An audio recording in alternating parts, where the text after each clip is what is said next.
Hello, partners. You may remember that some weeks ago I mentioned General Douglas MacArthur when we talked about Betty Gordon, the woman who was on MacArthur's staff and who helped write some of the post-war Japanese Constitution. Oh, that was a great report. Well, my writer and researcher, Dennis Daly, thought we might spend some time in this report looking at just who that great general was, General Douglas MacArthur. Dennis has actually divided up the history of Douglas MacArthur by putting the contents into 3 separate chapters, as I said just before we came here. As Dennis points out, most people remember his courage and leadership during the Second World War and during Korea, but he is more than just a leader. You see, Douglas MacArthur was a truly complicated man.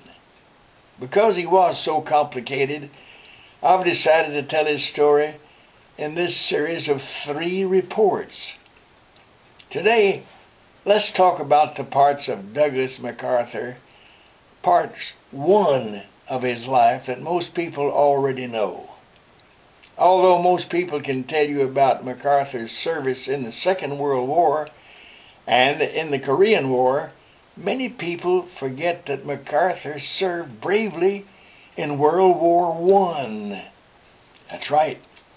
Douglas MacArthur was made a major in the winter of 1915. He was quickly made the head of the Bureau of Information for the War Department.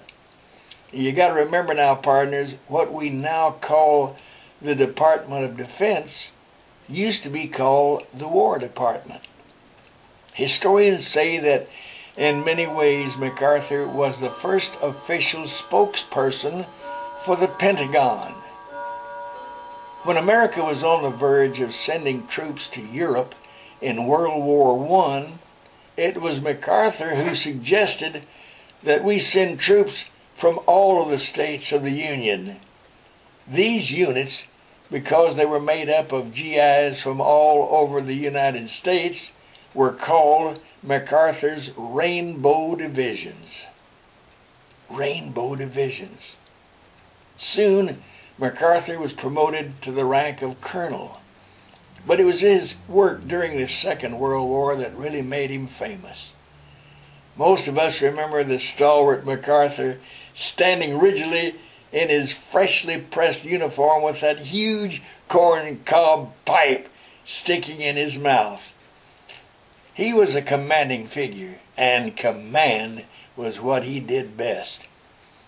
When the Japanese attacked Pearl Harbor, that was in 1941, they also attacked other American-owned areas. One was the Philippines. America was given control of the Philippines in 1898 during the Spanish-American War. MacArthur had been sent to the Philippines to help the local government better organize its army. You see, even though World War II had not started, there were already concerns about the possible Japanese expansion into that region. So we wanted to see what we could do to kind of solidify our part, if we could do it. Well, he went right to work. He was told that more than 1 million tons of supplies for the Philippines were sitting, for some unknown reason, in the docks of the States. MacArthur fixed that and made sure the shipments got underway. Soon the ammunition and other supplies had arrived in the Philippines. Well, that meant MacArthur could get to work. However, things did not go well for the cause of freedom in the Philippines. And one of the worst American defeats of the Second World War, more than 80,000 U.S. and Filipino prisoners were marched for days to camps by the conquering Japanese. Oh, I remember this. Thousands died during that march. MacArthur was told to go to Australia to regroup. As he left, he made the people of the Philippines a promise. I shall return. Well, after hearing that promise, the head of the Philippines government handed MacArthur a check for $500,000. Partners, that's nearly $9 million in today's money. Now, listen, I mentioned that MacArthur was a complex man. If the world had known that he had received that money, he probably would have been tarnished. But his friends didn't say anything about that payment till after his death. Think about this. The important thing here is that MacArthur was human. Hey, it had been tough for any of us to turn down that kind of money. But you know, it's impossible to look at the war in the Pacific without seeing the name Douglas MacArthur. I guess to fully explain his victories would take much more time than I have on this weekly report. Let's just say that had it not been for the cunning and military knowledge of Douglas MacArthur, we might be speaking Japanese today. Well, got something else. MacArthur did return. There's a great photo of his walking on the beach of the Philippines, corn cob pipe clenched in his mouth, walking like a proud peacock. Well, he did the same thing in Korea.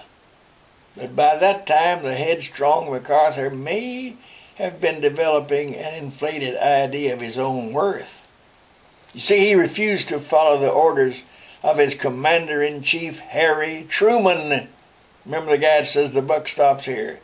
Well, anyway, his refusal to follow the orders of Harry Truman led to his dismissal. Yes, Douglas MacArthur was a complicated man. That's why many authors call him the American Caesar.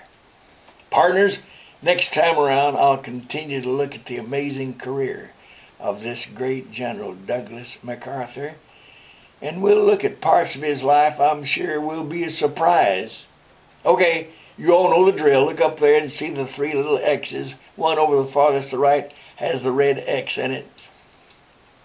Click that one and nothing else. You'll go immediately to the report page and finish my report for this week. Dinkster, I call him Dinkster. Dennis, thanks for making old Mac truly human. I enjoyed talking about him, and I'm sure our favorite people will too. God bless you. God bless all of you. Go get 'em, Tigers!